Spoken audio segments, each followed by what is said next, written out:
Assalamu alaikum student. I hope you all are doing well. Today our topic is RNA. Previous lecture में हमने nucleic acid की to type discuss की थी which one is DNA, जो हमने previous lecture में detail में इसको डिस्कस कर लिया था। आज हम डिटेल में डिस्कशन करेंगे RNA which is the second type of nucleic acid. And we know that RNA stand for ribonucleic acid.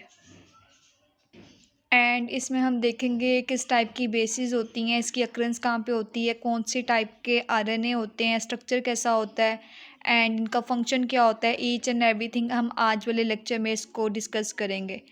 And इसके बाद किस प्रोसेस के थ्रू हमारे पास राइबोसोम के अंदर प्रोटीन की सिंथेसिस होती है, उस प्रोसेस को क्या कहते हैं, उसको भी हम डिटेल में डिस्कस करेंगे। Now start our topic.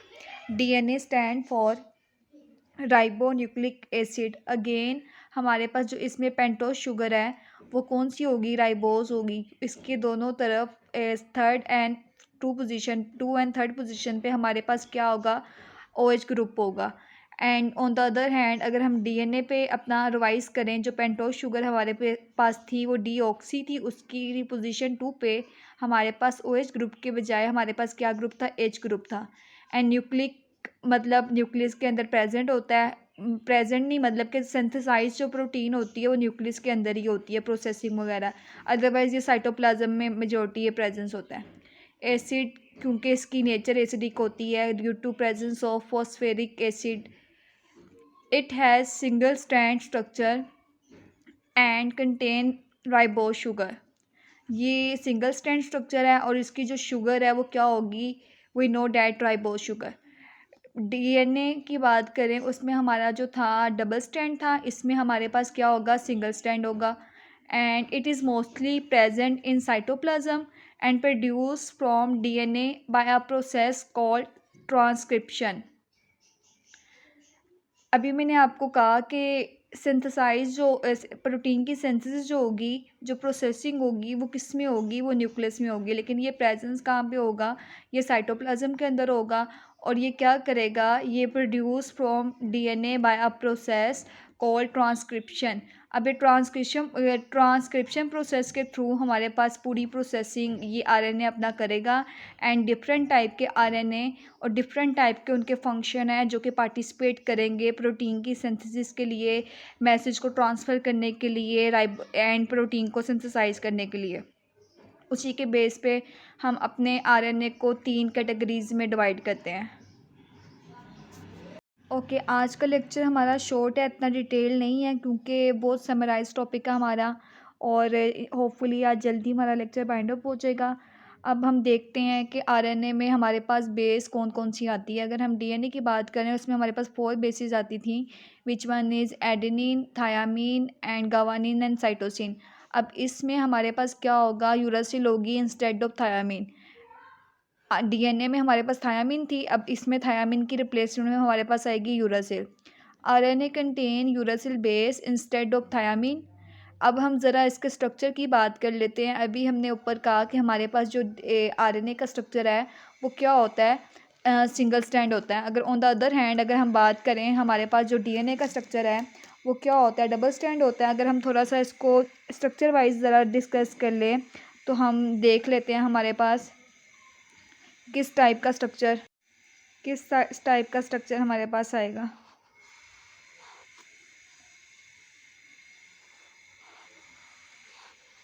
This is a structure of,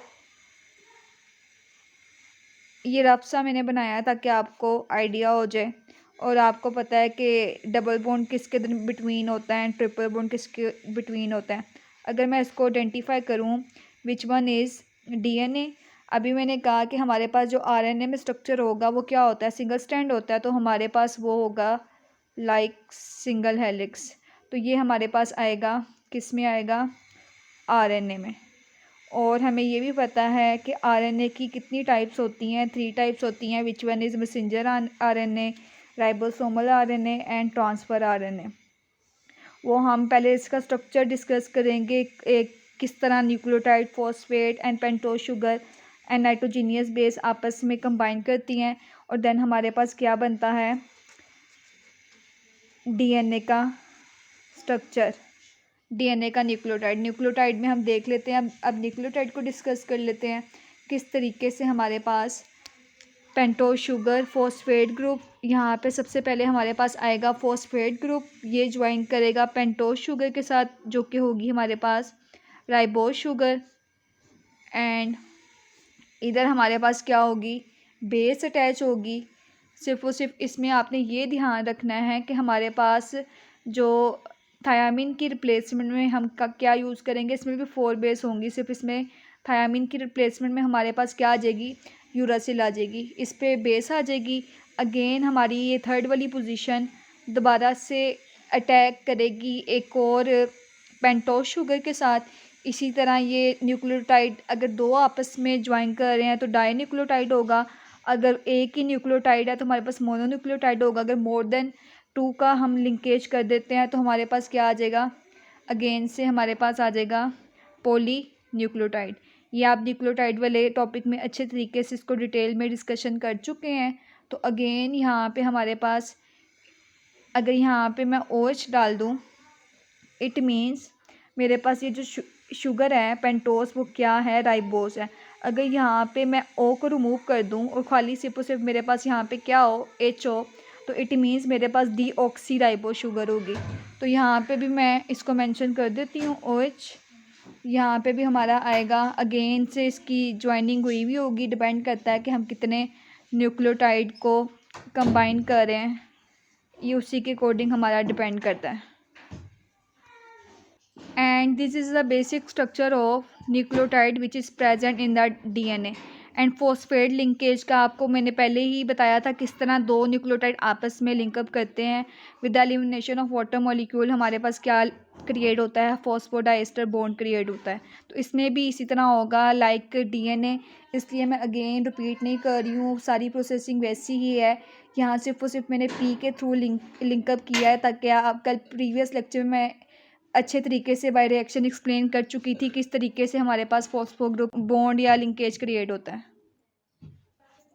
and now we discuss about types of RNA. अब हम आरएनए की टाइप्स को डिस्कस कर लेते हैं कि किस राइबोसोमल का फंक्शन क्या होता है, ट्रांसफ़र आरएनए क्या करता है, मैसेंजर आरएनए क्या करता है। अभी तक हमने सिर्फ क्या देखा है कि आरएनए का स्ट्रक्चर कैसा होता है, इसमें शुगर कौन सी होती है, बेस कौन सी होती है, एंड इसके न्यूक्लियोटाइड का स्ट्रक्चर कैसा होता है। तो अब हम डिस्कस करेंगे types of RNA. RNA are of 3 types, which one is messenger RNA, second one is ribosomal RNA and third one is transfer RNA। Messenger RNA को हम शॉर्ट फॉर्म में इस तरह भी लिखते हैं mRNA, M for messenger, RNA for ribonucleic acid। A type of RNA which carries message from DNA to ribosome for protein synthesis. ये क्या करेगा, ये बेसिकली डीएनए से मैसेज लेगा, राइबोसोम को देगा, देन उसके बाद हमारे पास क्या होगा, प्रोटीन सिंथेसिस स्टार्ट होगी। ये काम था मैसेंजर आरएनए का, सिर्फ और सिर्फ ये मैसेज डीएनए से लेकर राइबोसोम को देगा, then start the synthesis of protein. Now we discuss about second one ribosomal RNA. इसको शॉर्ट फॉर्म में हम RRNA की फॉर्म में भी कर सकते हैं। R for ribosomal, again ribonucleic acid. A type of RNA which is present on ribosomes and read the message of messenger RNA।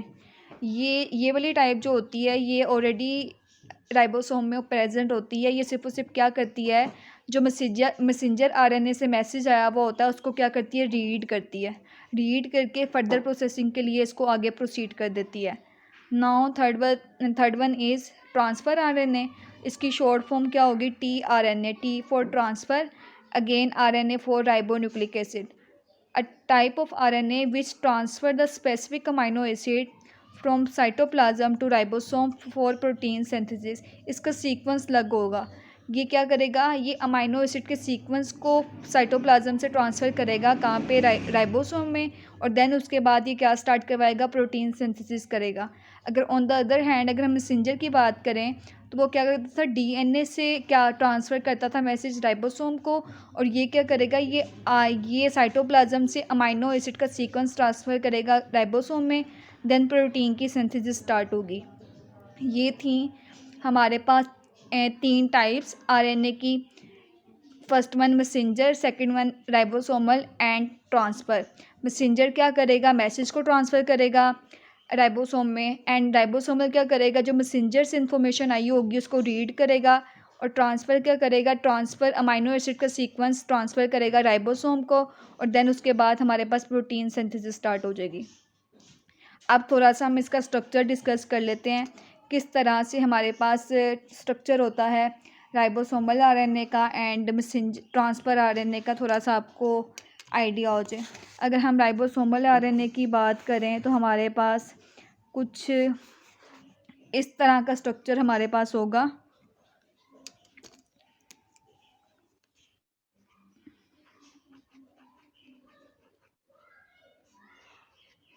ये हमारे पास जो स्ट्रक्चर होगा वो किस में आएगा, राइबोसोम में आएगा। And on the other hand अगर हम बात करें ट्रांसफ़र आरएनए, उसमें हमारे पास जो स्ट्रक्चर होगा वो इस फॉर्म में होगा।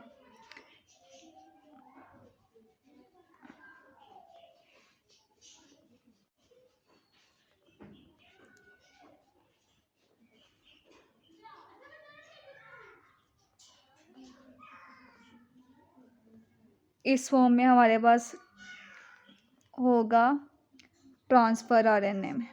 ये स्पेसिफिक क्या करेगा, अमाइनो एसिड का सीक्वेंस ट्रांसफ़र करता जाएगा साइटोप्लाज्म से राइबोसोम को, और देन हमारे पास क्या होगी, प्रोटीन की सिंथेसिस होगी। यहीं तक हमारा टॉपिक था। अब हम इनकी परसेंटेज देख लेते हैं कि कितनी परसेंटेज में हमारे पास राइबोसोमल आरएनए होता है, मैसेंजर आरएनए होता है और ट्रांसफ़र आरएनए होता है। तो कितनी कितनी परसेंटेज साइटोप्लाज्म में हमारे पास different type of RNA present होती है। ये था हमारे पास राइबोसोमल आरएनए एंड ये था हमारे पास ट्रांसफ़र आरएनए।